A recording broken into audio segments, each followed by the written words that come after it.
Bonjour tout le monde, bonjour à toutes et à tous, bienvenue sur SNTV dans votre nouveau journal. Pour toujours, le SAES réclame la réouverture des universités, la réouverture sans délai de toutes les universités publiques du Sénégal. C'est ce que la coordination du syndicat autonome de l'enseignement supérieur de l'université Assane Seck de Ziguinchor a demandé ce lundi 6 novembre lors d'une marche qu'elle a organisée. Nous ne pouvons pas comprendre que jusqu'à présent, certaines universités publiques du Sénégal soient fermées. Cela dépasse l'incompréhension. Nous demandons la réouverture sans délai de toutes les universités publiques, a exigé selon l'AS le coordonnateur de la coordination SAES de l'université Assane Seck de Ziguinchor. Pour toujours, Maroc, des migrants sénégalais demandent à être rapatriés. Bloqués au Maroc depuis plus de 25 jours, des candidats à l'émigration en provenance de Dahra appellent au secours.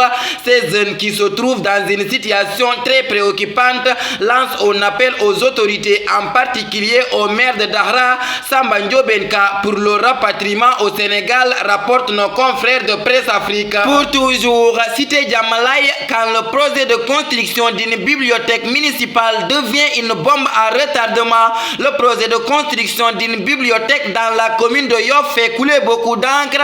Dans cette partie de la banlieue dakaroise, le maire Seydina Issa Laye Samb a procédé à la pose de la première pierre ce 15 octobre 2023. Mais après ce geste, les jeunes de la cité Djamalaye se sont réunis pour bloquer la construction du maire de leur localité. La cité Djamalaye est une localité située après le cimetière musulman de Yoff. Sa proximité avec la mer a fait de ce coin un endroit très fréquenté de nos jours à cause de la chaleur.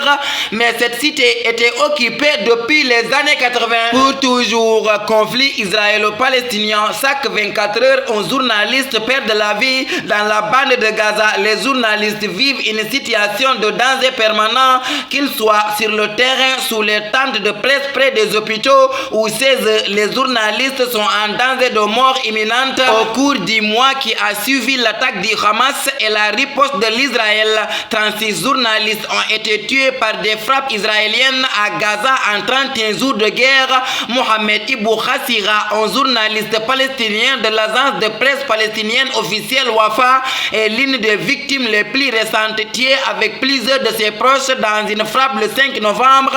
La situation est devenue intenable avec des civils vivant sous la menace constante des frappes israéliennes. Pour toujours, après sa défaite contre Modulo, Ama Baldé se ressource auprès de Serigne Abdou Karim Mbacké. 48 heures après sa cuisante défaite face au roi des arènes, Modulo, le lutteur pikinois Ama Baldé, a entrepris un voyage spirituel pour se recueillir et se ressourcer auprès de son mentor et guide religieux Serigne Abdou Karim Mbacké. Cet épisode s'est déroulé précisément dans la localité de Ndendi, située dans le département de Diourbel. Pour toujours, Modulo contre Boy Niang 2, le face-à-face fixé le 26 novembre prochain. Ce mardi, le promoteur Makan Mbeng a officialisé le combat très attendu entre Modulo et Boy Niang 2, communément appelé le combat des gladiateurs, prévu le 1er janvier 2024. Cet événement a été régularisé lors d'une rencontre au CNG, Commission nationale de gestion de la lutte,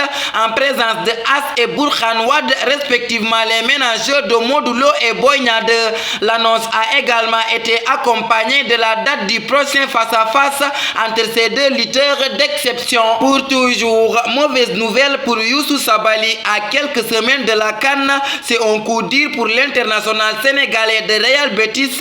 En effet, Youssou Sabaly s'est de nouveau blessé ce mardi 7 novembre 2023 alors qu'il avait fait son retour dans le groupe du Real Betis. C'est une mauvaise nouvelle pour Youssou Sabaly, blessé hier à l'entraînement, ce environ 2 mois après sa blessure avec l'équipe nationale du Sénégal au mois de septembre dernier.